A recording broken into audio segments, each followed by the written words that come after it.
Hindi and English both. Sir, yes.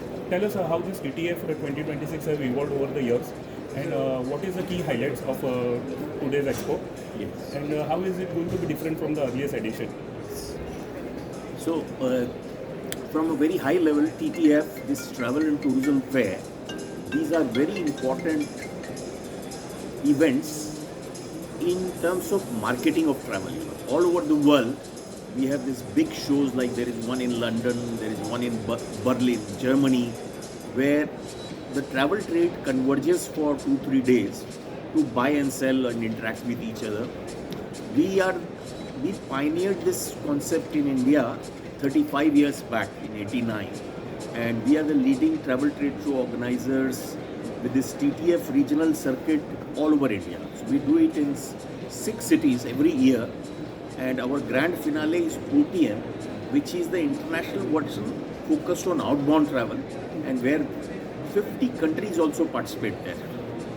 Now, the idea is pretty simple because in especially in this part of the country, people travel a lot during this Diwali season also, and so we need a regional show like TTF where the buyers and sellers could connect. That's why we have these big state pavilions like you have seen, Kerala, Rajasthan. These are typically Diwali destinations, not summer destinations like our hill stations. So, the during the 3 days of the show, it's B2B. All the business, travel agents, tour operators, those who want to send their tourists to these destinations, they would come and do the annual deals. And this is mainly the concept. About the size, you see this TTF Mumbai was relaunched only last year after a gap of about 5-6 years because of COVID and our OTM, which was already happening and which was a houseful show. And then we thought that we should bring it back before this season at the same Geo Convention Center, which is such a beautiful world-class venue. And our size of the show is same as last year. Our registration at the gate is 20% higher than last year. So it shows a very good healthy trend. All over the world there is some trouble or the other going on in terms of, the Middle East or the Russian conflict is still continuing. So that has some impact naturally on the international travel. It is more expensive than earlier. But domestic we see very strong. It's going strong, probably stronger than last year. Because then, whenever international is affected, as we realized during COVID, the domestic gets an advantage. And similar advantage might be working now, where our airfares have not skyrocketed like the international ones, and people are willing to travel within the country more than the same season last year, I would say. That's also reflected in the enthusiasm you see early on first day. There are good number of people who are queuing up to visit the show. What is the unique feature of last time is this thing? Unique feature is in terms of participation mix. So your some of the states who were not there last year are there, and you see for example Jammu Kashmir is a comeback story. That look, they are typically a summer destination, but even if in this season they are promoting. So I would say uniqueness is in the mix of the participants, where the same participants may not be there, different participants are there. So that brings a variety. Which destination and tourism segments attract the most Indian buyers? So that is something it's not for us to comment, or we would not even know, because as you see a fair competition on the floor, that everyone is sort of, they see the beauty of the pavilion. They are like really invested into beautiful pavilions and brought their co-participants. You see the Kerala, the Rajasthan, and the Jammu Kashmir. Everyone is buzzing with. Which newer destinations have participated in this expo 2026? So that's where I'll have to do a line by line comparison, which I've not done. I think today, more than the destination, I think there is a need for going to a particular destination again, say health tourism, sports tourism, music concerts, because I know families who would travel to a Tomorrowland in Belgium or go to Thailand for the upcoming Tomorrowland, or say the BTS concert which is happening in Malaysia. So these are things which are propelling customers to choose their destinations too, right? So within domestic, it's very different because your No, this won't be domestic. This is Far East and outbound, across, yeah. yes, But Europe. here, since we are focusing on domestic, Okay. I can relate your question to a very interesting trend which we have observed that look, traditionally people travel for spiritual or religious reasons. That's there.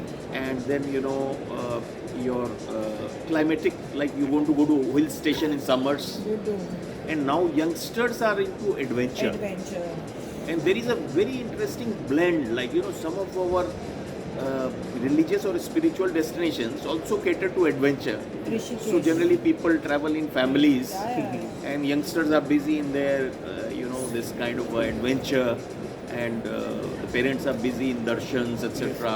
And not only in India but also in Nepal greatly. Yeah. People are going to even Himachal. climbing and hiking, and Himachal, yeah, a lot of Water rappelling and water Basically, rafting.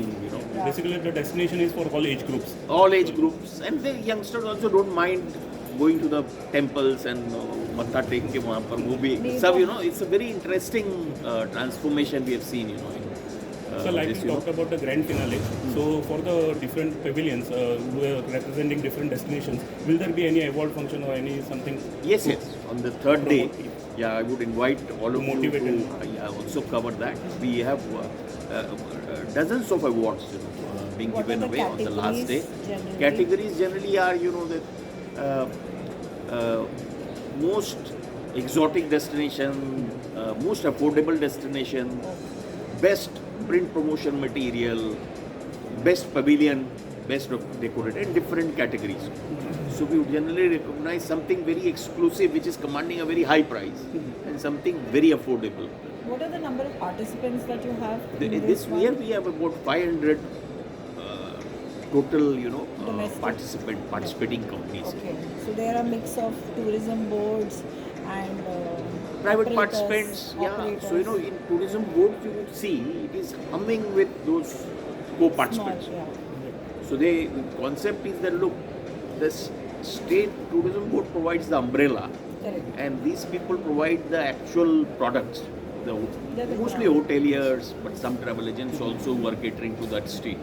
So this is like, we are very happy that we have set this trend. We were the pioneers in this 35 years back, where we took the line that states should participate like countries participate all over the world. You should take along your co-participants. And earlier, state was itself a competitor to the private sector, where we sort of, enforce the idea that look, if your private sector benefits, you benefit because you collect the taxes and you have got the footfall. So this is very satisfying for us that look, we have created a platform where states are competing among themselves as a destination and promoting their private sector as much. Do you also get government support in terms of getting a lot of these tourism endeavors together? Because Like, that is Incredible India also associated with Same. TTF? In a State moral level. sense, it's mainly the states who take the pavilion and they have to pay the fees to take the pavilion, per square meter. So it's like a self-sufficient venture, standing on its own strong legs rather than any rebate, subsidy, grant. We don't ask, we don't get. So how has the profile of Indian travelers changed after the pandemic?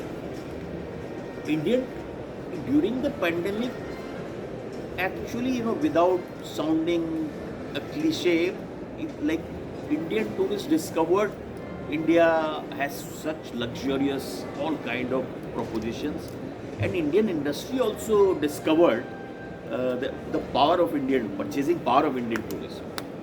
So this acted as a trap. That you could not go out and you are going within the country. And then, now we hear that sometimes the Indian industry, they say that look, we are not interested much in the foreigner. We have enough domestic market. And I was talking to some inbound operator. They say that look, now Indian properties don't give us so much importance. They are happy with the Indian clients. So that is the very interesting find. So post COVID, this is here to stay. That Indian market will be given more attention by the industry. Right. Yeah, compared to earlier and compared to foreigners. It has been great to cover the event, and we wish you Thank success you. in all your Yeah. endeavors. Thank you. Please, thank you for coming, and please cover all our participants because that's spreading the cheer. Yeah, thank you. Beautiful.